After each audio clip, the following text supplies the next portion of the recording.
Welcome, everyone, to the Blind Judgment Podcast. If you're tuning in for the first time, my name is Hue, and I research bizarre true crime cases, and I present them to my co-host, Jay, who is coming in blind. So we start off each episode with a series of photos or clues for Jay to kind of look at and piece together a story with, and I have sent you those photos. Okay, let me take a look. Take a look. And as a reminder, if you'd like to check these photos out yourself, we do post them on our Instagram, Blind Judgment Podcast. So go check them out and subscribe if you haven't already.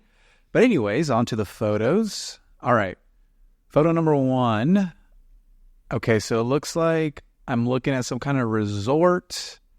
There's a pool and the ocean, very colorful, looks very awesome. It's like in the summertime. Next photo looks like there's a band on a stage and they're getting down, okay?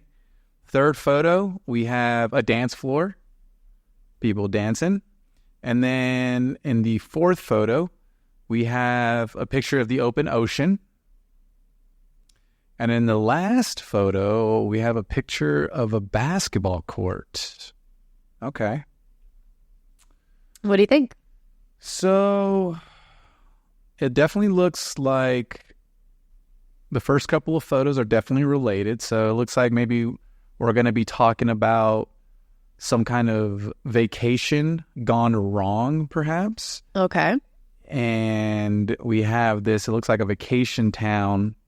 And maybe, okay, we got a dance floor, the open ocean, a basketball player. Okay, so maybe we have some kind of athlete who traveled somewhere for vacation, and yeah, I mean, none of these pictures kind of allude to a crime. I made it tricky for you. It's a little bit tricky, but I'm just going to go with, some kind of athlete on vacation, and something goes wrong in the ocean. So I don't know what that could be, but I'm going to leave it there.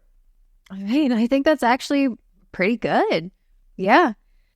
All right, so this week we are covering the disappearance of Amy Lynn Bradley. Are you familiar with this case? Have you heard this name before? I have not. Okay. Well, then let's jump right in. So Amy Lynn Bradley was born on May 12th of 1974 in Petersburg, Virginia, to her parents Ron and Iva. She was raised along with her brother Brad, and his name is Brad Bradley. We'll get that out of the way. Okay.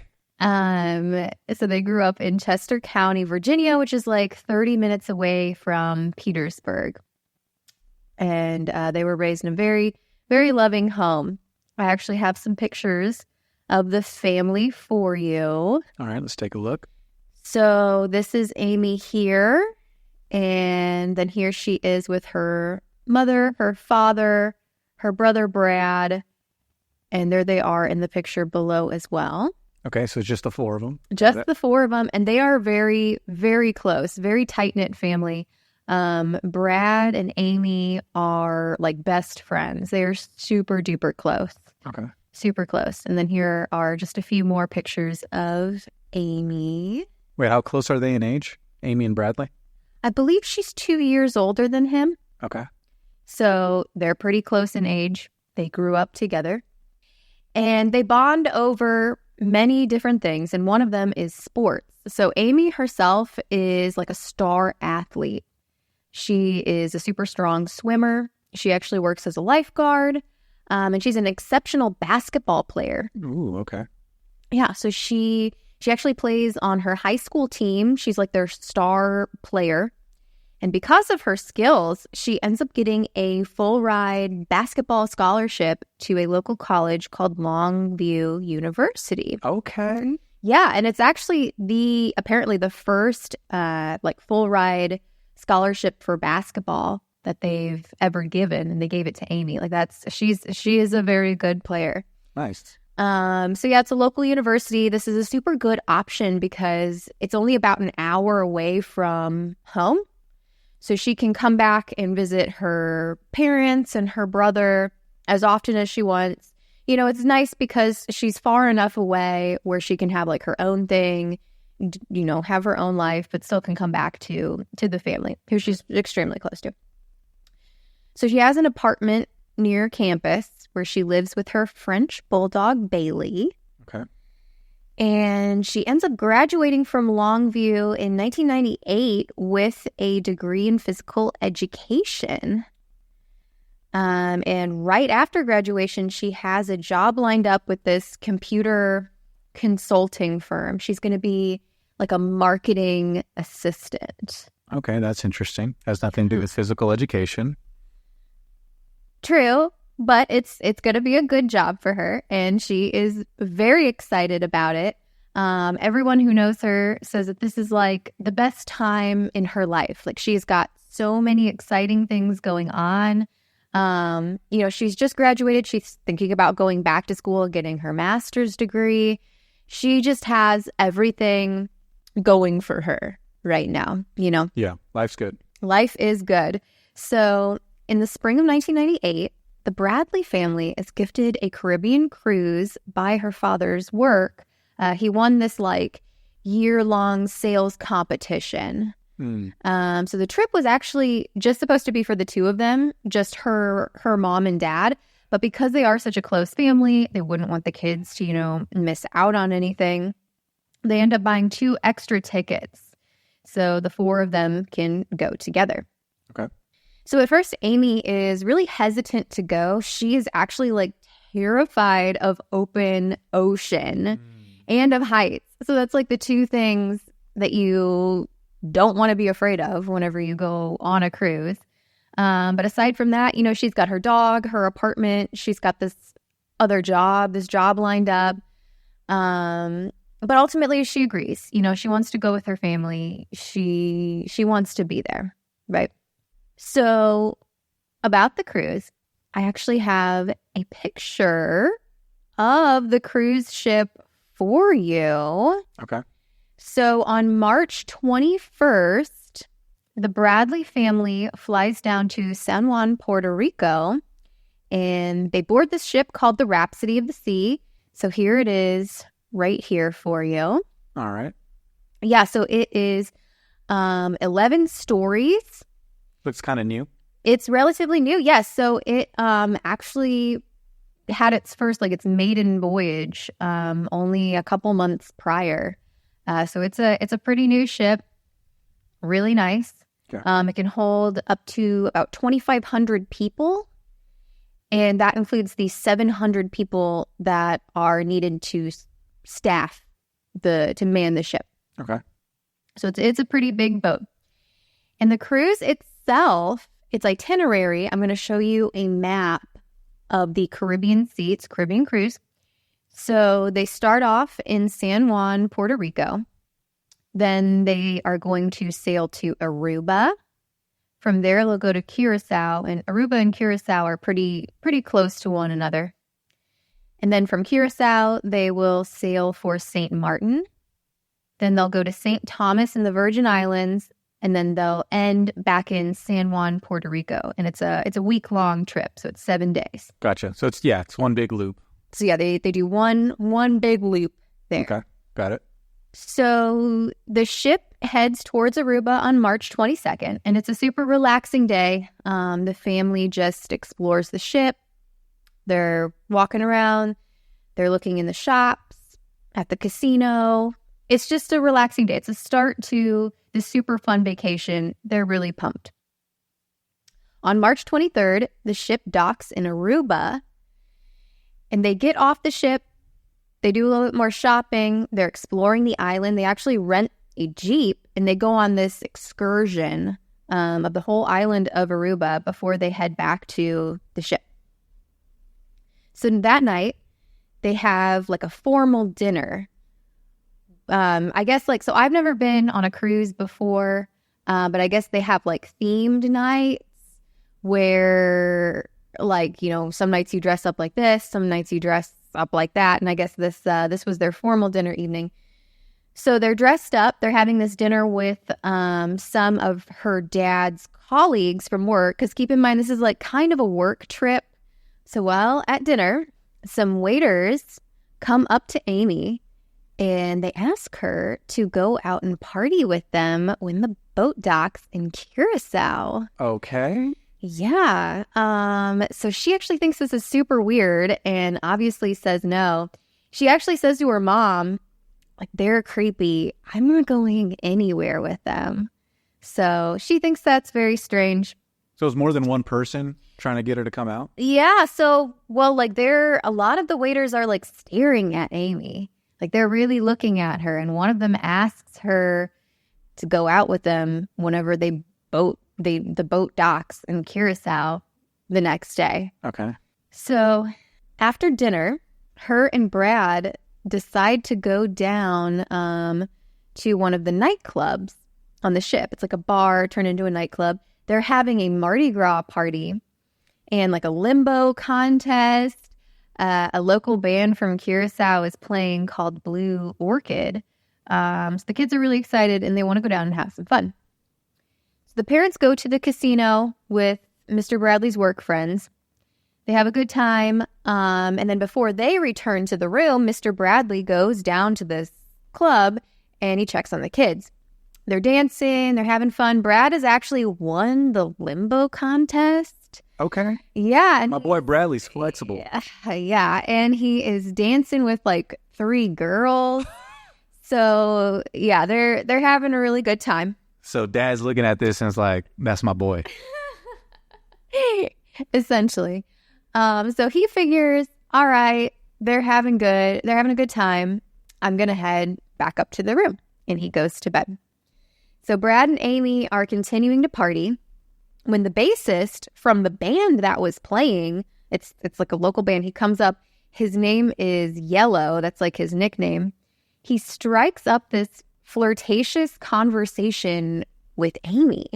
What? Yeah.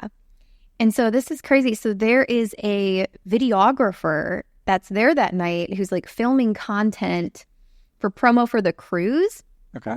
And he actually captures Yellow and Amy talking and like dancing together. Oh, weird. Yeah, I have a couple stills from that video. Here, I'll show you. Okay. Yeah, so there they are. So there's Yellow talking to Amy. She's kind of looking down. And then she's standing here. She's kind of got like her hand on her chest, like, okay, like you can tell she's a little uncomfortable. She's definitely, by the body language, maybe feeling a little uncomfortable, but she's trying to be polite. It kind of looks like a set, like they're on. It's like a reality TV show almost. It does, yes. Yeah, so eventually she breaks away from him, and Brad goes up to her, and he's like, "What is going on?" And she's like, "Oh, like whatever." And she says, "You know, Jello." Can we please call him Jello from here on out? She's like, Jello. And she says that Yellow is kind of a jerk. So they brush it off, like whatever. At around 3:30 a.m., Brad and Amy go back to their room. So they have, the family has this like adjoining room, right? So the parents are on one side and then Brad and Amy are on the other side. And each of these rooms has its own like little closed off balcony. Yeah. Okay. So whenever Brad and Amy go into their room, they actually head out to their balcony to go have a cigarette. And I have a little picture of the balcony just so that way you can have a better idea. So here it is. Yeah, so it's basically only big enough for 2 people. Right. And there's the only door is the sliding glass door from inside the room. And then you've got the 2 like lawn chairs right there. Okay. So they're sitting out there smoking a cigarette. They're having a conversation about what they want to do tomorrow, or I guess later that day in Curacao. So this is really late at night at this point. It's 3:30 in the morning. 3:30 in the morning. They've been partying. It's been a long day. They spent the entire day on another island. So they're just it's been a great day. You know? Yeah, so they're just sitting out there. They're chatting. Brad decides that he's going to go in and try to get some rest. And Amy says that she is going to stay out on the balcony because she's not feeling super well. Uh-oh. Yeah, she's saying, she's got motion sickness. She isn't feeling the best. So at 5:30 a.m., Ron, her dad, wakes up and looks out from his balcony onto their out balcony, and he can see Amy sitting in the chairs on the balcony, and he can see her like from the hips down. He assumes she is sleeping or she's resting, and he knows they're going to have to get up soon anyways because the boat is going to be docking. So he decides to go back to bed and sleep a little bit more. Okay. He wakes up again at around 6 a.m., so about 30 minutes later. He looks out, and Amy is gone. Okay. So I know I have thrown a whole bunch of information at you. So before I go any further, what are you feeling? What do you think so far? Do you have any questions? Well, first of all, I mean, my theory at the beginning is it's pretty close. I mean, given what I have so far, right? We have an athlete, played basketball, definitely on vacation, and they're on a cruise. So it looks like maybe something did happen on the ocean. So I'm feeling good about that. But I'm curious, you said she said that Yellow was acting like a jerk, right? She told that to her brother, Brad. That's correct. I'm curious, do you know why she said that? Like, what was it about Yellow that made him come off as a jerk? I don't know if she really elaborated to her brother. And if she did, I don't have any. He was probably just maybe like not getting the hints and... Yeah, so I would say maybe he was just... and this is my assumption looking at the photograph. He was probably just, kind of creeping and not getting the hint that she's not interested. I mean, you can I can tell by looking at these pictures that she is not into this. She's not comfortable. That makes sense. So I would say she's probably saying that he's a jerk because he's coming on too strong and he's not getting a hint. Yeah, no, that makes sense. And I guess the other thing that I'm thinking about now is, did she potentially get drugged, right? Like, oh yeah, if she's that's a possibility. Not feeling well. I mean, it could definitely be, motion sickness. But at this point, she's already been on the boat for a while. So why is she feeling motion sickness all of a sudden? I don't know. But yeah, like maybe she got drugged, and that's why she's not feeling well. So that's kind of what I'm thinking. Yeah, and that's a very strong possibility, really. All right, let's continue on. So Ron looks around the room, and Amy is missing along with her cigarettes and her lighter. He continues to look around, and he notices that her shoes are also still in the room. So wherever she's gone, she went barefoot. She would also be the type to leave a note if she was going to be going somewhere. And I mean, I think whenever I was doing this research and I was looking into it, I was thinking of Mr. Bradley as like my own father. He went down, he checked on them before he went to bed when they were down in the club. He's always checking on his kids, wants to make sure they're good. So I could definitely see the dynamic in this family. Like, okay, if you're going to leave the room for longer than, 15 minutes, at least let us know where you're going. Yeah. And she probably knows that. So he thinks it's odd that she didn't say anything. She didn't leave a note. Right. It's not like her. No, it's very out of character. Okay. So at first he's like, well, maybe she just walked up to go grab a cup of coffee. Right. Because it's early in the morning, they're on vacation, whatever. So he goes out, he's looking around, and she's nowhere. She's nowhere to be seen. So then he starts to panic. So he goes back down, he wakes up Iva and Brad, and they start to search for her as well.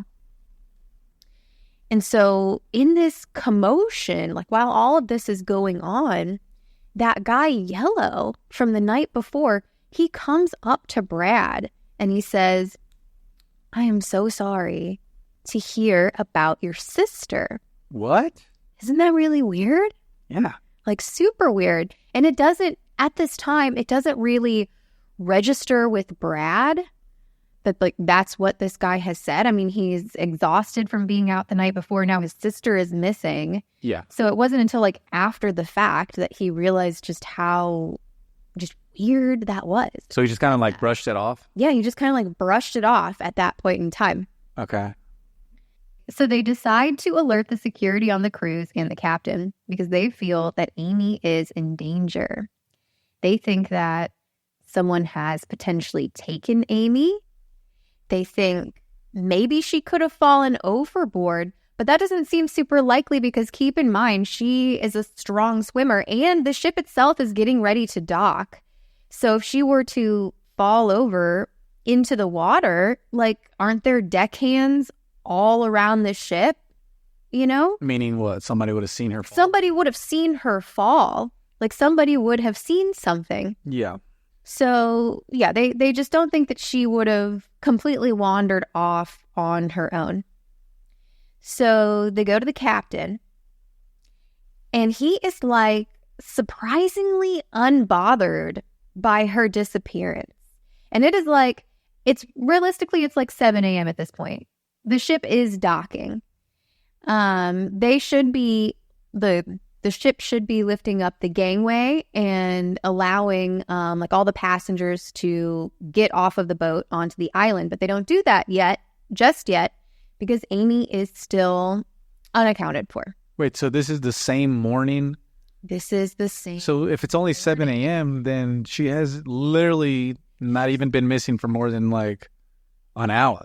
Or am I? No, you are correct. She's been missing for an hour now. Okay, yeah. So I can definitely get why the captain's like, okay, like another drunk tourist, you know, is missing. Like, I'm sure they'll turn up at some point, right? Fair enough, but I feel if the family is coming to him and they are extremely concerned, like, shouldn't he at least be? Yeah, but if he's like, when's the last time you saw her? Like, well, I saw her in her balcony at 6 a.m. an hour ago. Like, it's easy to be like, okay, well, she's probably somewhere on the ship. You just haven't seen her yet. Like, there's no way that the dad could have, the whole family, 3 of them, could have searched the ship well enough to determine that she was missing. Again, I haven't been on a cruise ship, but that thing's huge. So, that's fair. That's fair. So, yeah, and so ultimately the security does go and they search the ship, but they don't find her. So then at 7:50, the captain gets on like the intercom and he's like, Amy Lynn Bradley, please report to the captain's deck. Like, he doesn't say anything to the other passengers like, there's a person missing, look out for this individual. So finally, at around 11 a.m., they do open the gangway and everyone gets off of the boat onto the island. And the Bradleys are pretty bothered at this point because if she did actually go overboard or if, you know, somebody has her, the captain kind of wasted precious time, you know, because it's 11 a.m. If she fell overboard and nobody's really looking for her, or if she's somewhere stowed away on the ship, like, time is precious when a person is missing, you know? Yeah. So they let the local authorities in Curacao know, but honestly, like, nothing comes of it. They're just like, just like your reaction. They're essentially like, all right, she'll turn probably off. Like a drunk tourist. Yeah. She's passed out somewhere. She'll turn off. She'll turn up. She will turn up. So, but the family, they feel so strongly that someone's taken her or something has happened with her. So now they're in a predicament. Do they stay on the cruise ship or do they get off boat so they can stay in Curacao and potentially look for her if she's missing? So why would she be on the island? Because they think someone stole her on the ship and has gotten her off of the ship, and now she's on the island. How would they have gotten her to the island if they're not on the ship? You're saying like they got on another boat? Yeah. Or that's what they're thinking? Someone on the ship had her. And then once the gangway opened and people could get off of the ship. Oh, gotcha. They took her off of because once that's open, people come out with their suitcases. They come out with all kinds of things, bags, backpacks. Like they could have taken her off of the ship in a box, a bag of sorts. Okay, I see what you're saying. So imagine that was you. Like, what would you do if you were in this situation? If you were on a family trip and something happened with your sister or your daughter, like what would you do in this situation? I mean, yeah, I definitely would be feeling like something's wrong, like the family does, right? Like it's unlike this person to act this way. And so logically, I would think something went wrong. I don't know what, but something is not right.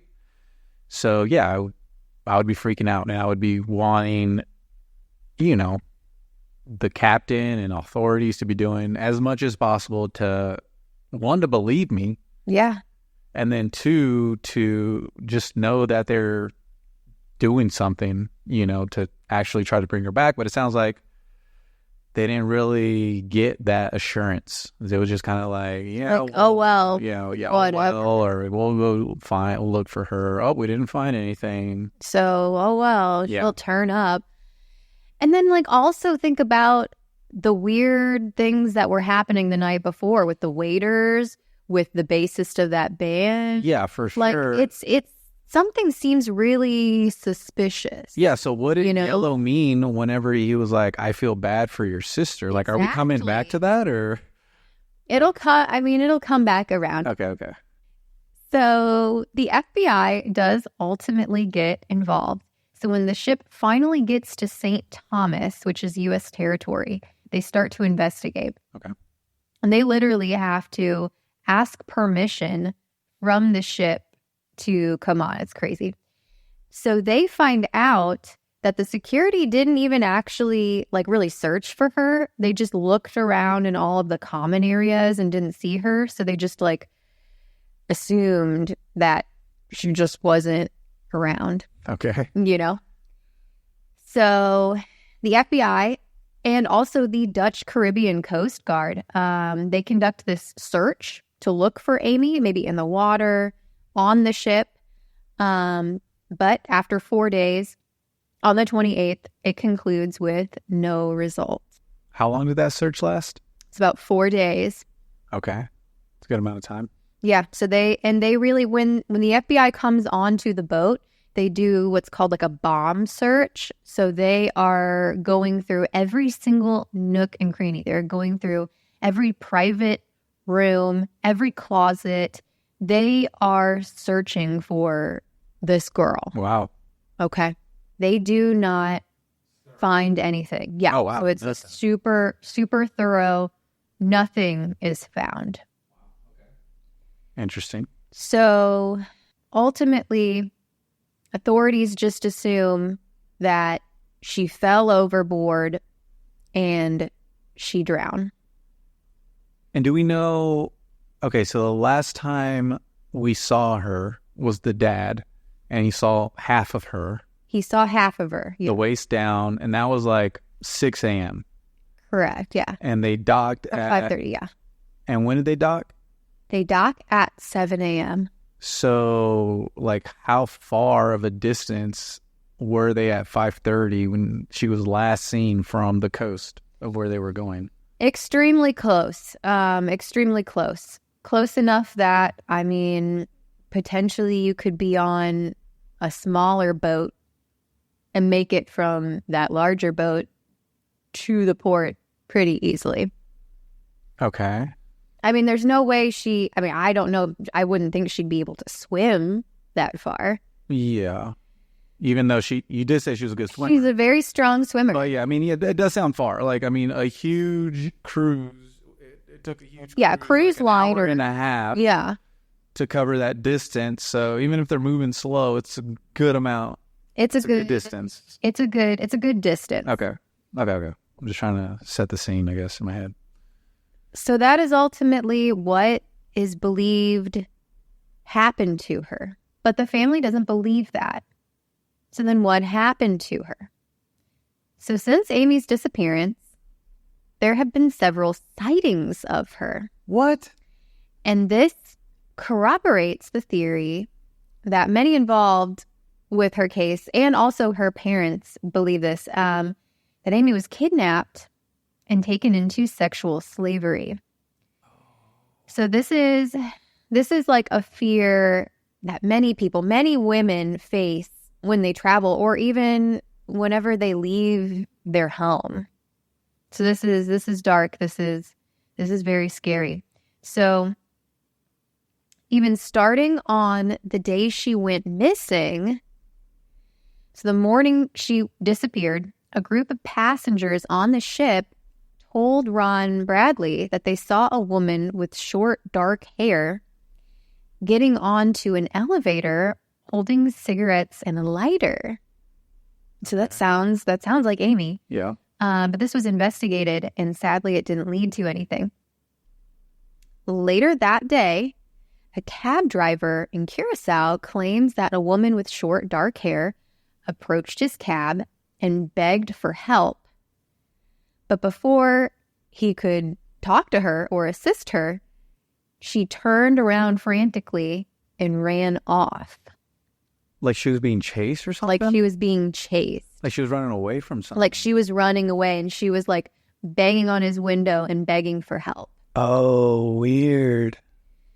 So a few months later, in August of 98, a computer engineer who was on vacation in Curacao saw a woman fitting Amy's description walking on the beach with two large men. He claimed the woman was staring at him and trying to get his attention. He made note of the tattoo that was on her ankle. It was like a Chinese character. Amy Lynn Bradley had that exact tattoo. No way. Yes. So he tries following this trio, but the men that the woman is with kind of take notice.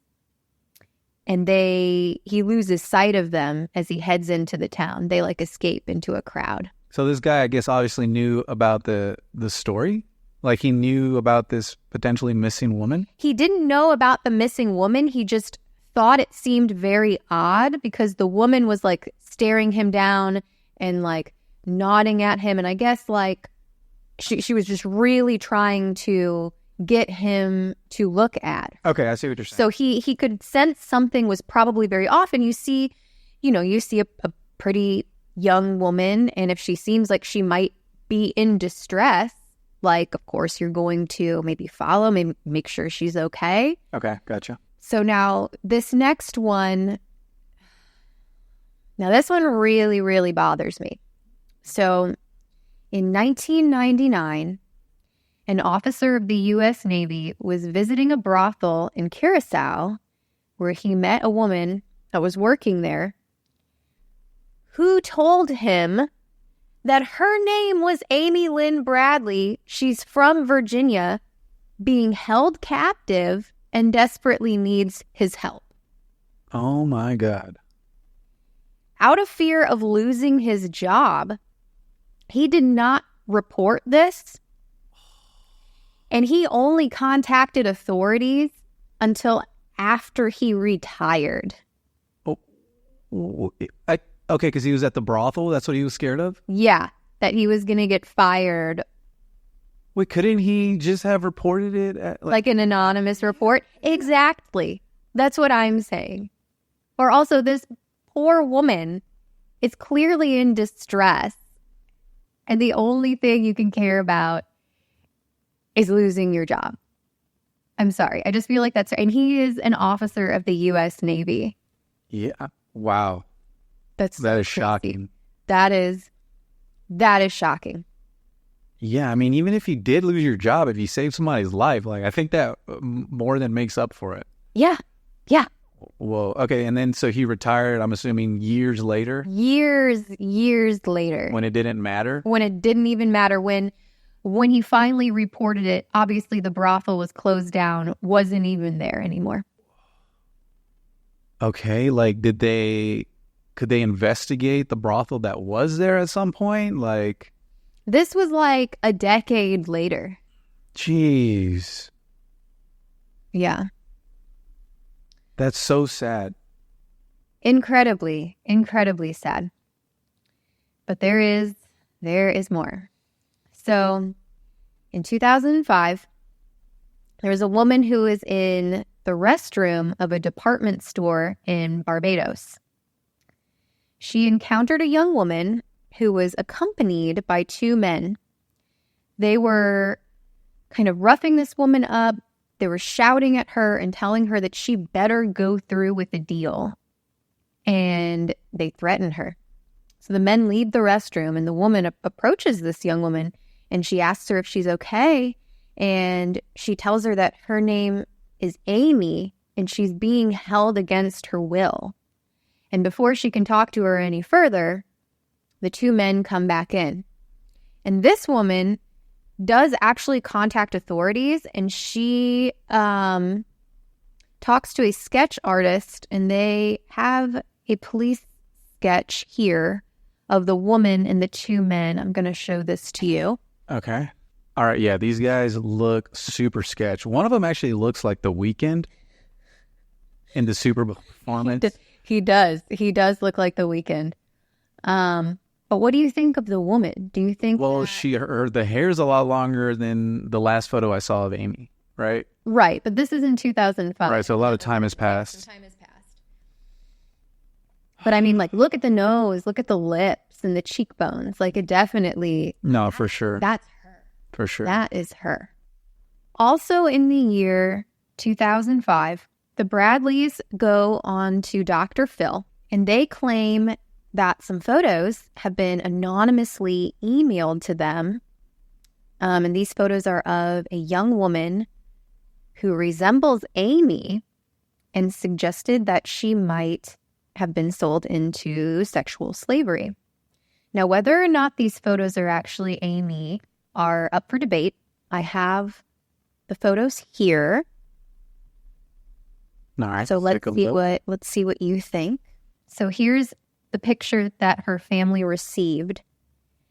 And then here's kind of a breakdown. Yeah, so describe the pictures. So the photos are a woman who is laying in a bed. So there's two photos, but one of the photos looks like it's being dissected, right? Like, that's correct. Blown up, looking at particular details. And then the other photo is like one of the photos that you showed me earlier of just a normal picture of Amy. That's correct, because we're making the comparison here. So look at Amy's ear and the earrings and then her jawline. Okay. Look at this woman who was in this photo that was sent to the Bradleys. Look at her ear and her earrings and the jawline. I mean, definitely a lot of similarities, right? Like, obviously the hair grew. Yeah. And I mean, yeah, just naturally got a little bit older, but definitely looks like the same person. It definitely does. And she's got, I will say, the picture looks maybe a little different, but like you said, I mean, she's definitely a bit older. She has longer hair, and she is wearing like a ton of makeup. Right. A ton of makeup. Yeah. So, I don't know. I mean... And when did the parents get these emails? I mean, they went on to Dr. Phil in 2005. I mean, I would assume sometime around there. Is that when they initially started to believe that that's what happened to their daughter, or had they already had that? They had suspected that for a very long time. I would say around the time Amy went missing, they were concerned that someone took her and was doing something. Well, do the parents, I feel like if parents are looking at a picture of their child, even if they haven't seen them in years, like, they would know. Like, Absolutely. If the parents believe that that's her? They believe that that's her. Yes. Then it's her. Yeah. And it's so terrible. I mean, I know this is really bad to say, But I almost wish, or I almost hope that what happened was she fell overboard and drowned, because I would not want for her to have lived through this. You know what I mean? Man. Like, this is truly terrible. Truly, like, nightmare fuel. And I mean, the parent and the family to know that, or to be under suspicion that she's alive and she's not home. Exactly. And they're like, what's happening to her? Exactly. Is she in like pain? Is she afraid? Like that, I cannot imagine as a parent how that must feel. And especially for the father who saw her and then laid back down to go to bed. And then 30 minutes later, she is gone. Dang. And what about Brad? I mean, yeah, he was with her all night, and then, I mean, I'm sure it's devastating. Absolutely. For him as well. But did they not? What? Like, okay, so like, did the family go back and try to take justice into their own hands? I don't know. Like, no, I mean, I haven't found it. Dr. Phil didn't do anything? Dr. Phil, they just talked about, the possibilities of what could have happened with her. I mean, you've seen Dr. Phil, you know how it is. I think they mostly just did it so that way they could get Amy's picture out there. This case could gain some attention. So unlike this story with this naval officer who saw something and didn't say anything, they're hoping the more they talk about the case, maybe someone will have seen Amy and will come forward with some information. So Amy was legally declared dead on March 24th of 2010. And sadly, that is the end of the story. Wow. All right, man. Well, that was a wild ride. Yeah. Thank you for walking me through that one. That was cool. Absolutely. Definitely. And that is all I really have for you this week. All I have for you with this story. So thank you so much for listening. And until next time, bye-bye. Later, y'all.